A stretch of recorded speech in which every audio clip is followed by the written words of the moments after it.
बेटा, तेरे अबू मजदूरी के पैसे लेने गए थे, अभी तक वापस नहीं आए। मेरा दिल बहुत घबरा रहा है। माँ, जब तक मैं जिंदा हूँ अबू को कुछ नहीं होने दूंगा। मैं उन्हें लेकर ही वापस आऊंगा। अबू ने सारी जिंदगी मेरे लिए मेहनत की। अगर आज मैं कुछ नहीं कर सका तो मैं बेटा कहलाने के लायक नहीं। हल्क, तेरा बाप हमारे कब्जे में है।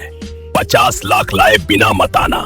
अगर अबू की एक सांस भी रुकी ना तो मैं सब कुछ जला दूंगा।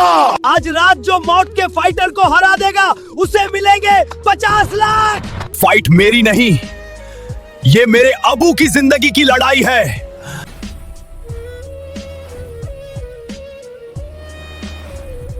मैं नहीं हारूंगा क्योंकि घर में कोई मेरा इंतजार कर रहा है।